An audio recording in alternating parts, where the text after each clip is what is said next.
Yung mga kabataan po na hindi nakakapag-aral, nag-i-stop, ang kanya po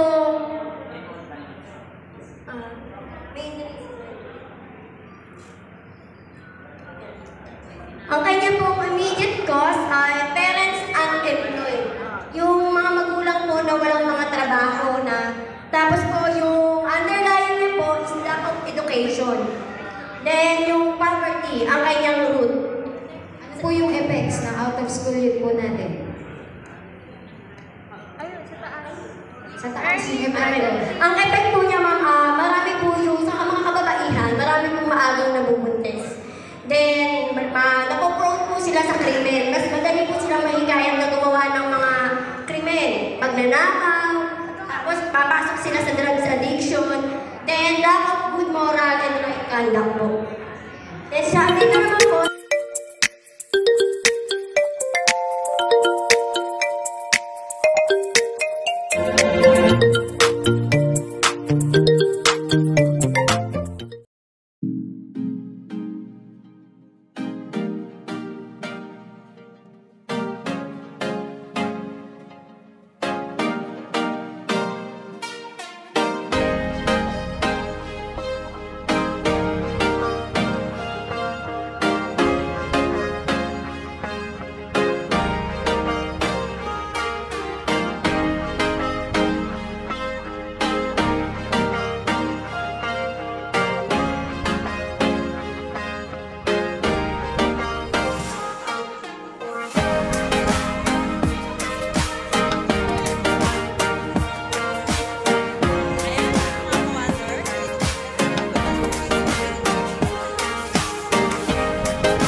Excellence. Ayan. Resort. Nasa Cavite. So, hindi pa sila open ngayon kasi as you know, kamakailan lang. Katatapos na ng bagyo. Kaya, close na sa ngayon. Nililinis ko nila yung area. Kita nyo naman. Yun.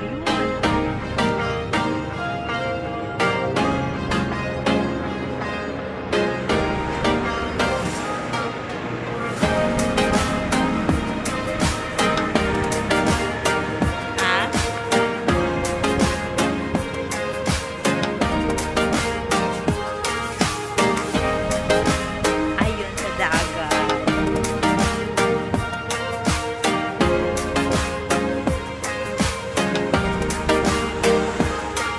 Ayan. Tayo sa gilid ng resort. Ang ganda.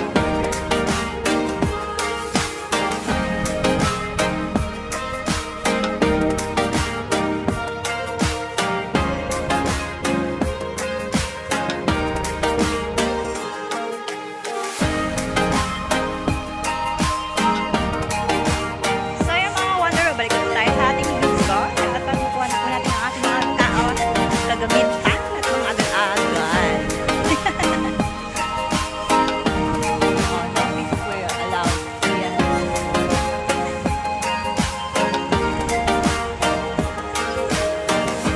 Ito na nga yun eh. Diba? Hindi ko na alam, di pa ako nakakapunta doon.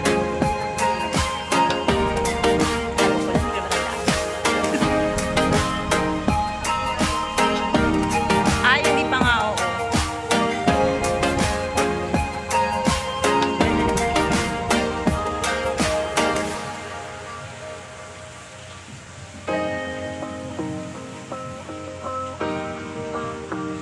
So, yun mga wonder. Kukunin lang po namin ang aming mga gamit.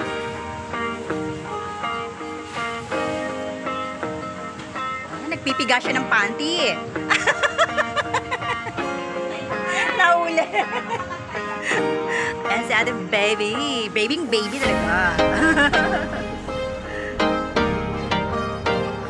Ayan ang ating purok leader. Ayan. Batuyo na ba? Oh. Oh. So, papalo lamang tayo sa ating kwarto. Monting kwarto. Sarado na ba? Ayun. Goodbye room. Ito po ang aming room. So, nandito kami sa second floor. At ayan. Tayo na natin sa second floor. Para makita nyo. Na tayo sa gilid. Pupunta ako pala dito. Wala ako pala.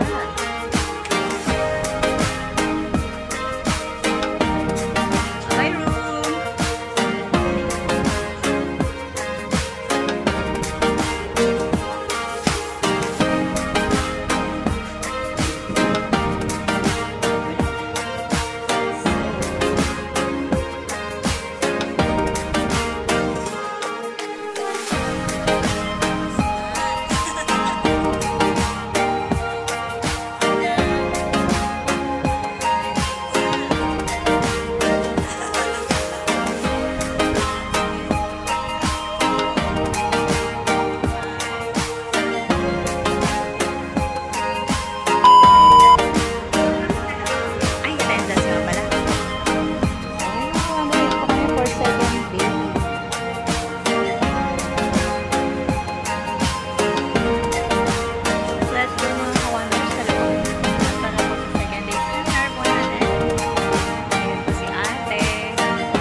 Oh, ha?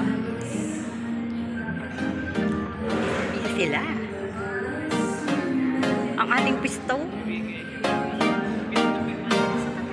Dito. Ayan o, dito.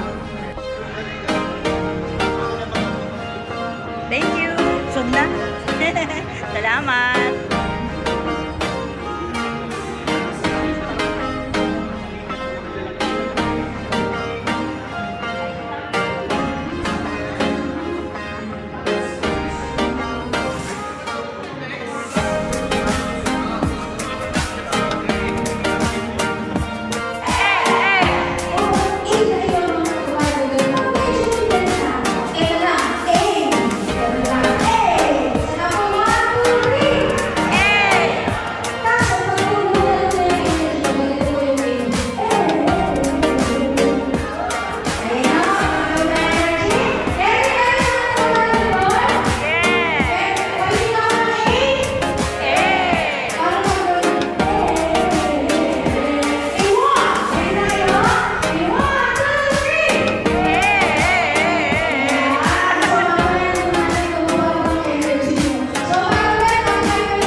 Yung mga kabataan po na hindi nakakapag-aral, naging staff, ang kanya po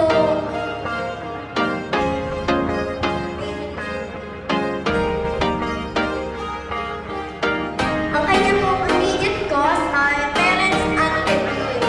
Yung mga magulang po na walang mga trabaho na. Tapos po yung underlying nito is lack of education. Then yung poverty, ang kanyang root. Po yung effects ng out of school po natin.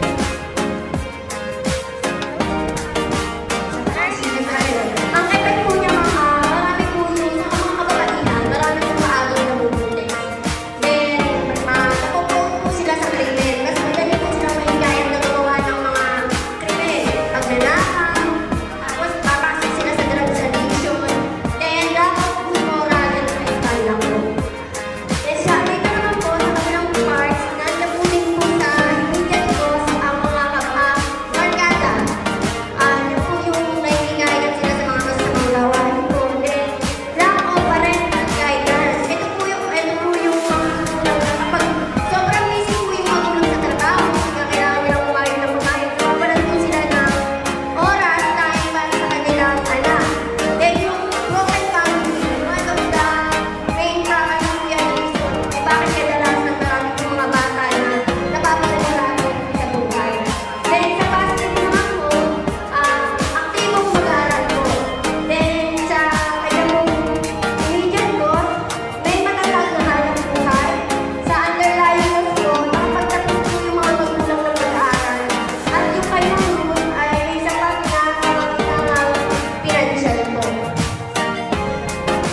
Pa-epekto po, may tamang kaalaman po sa pagpapamilya, ligtas na pamayanan at pagiging produktibo.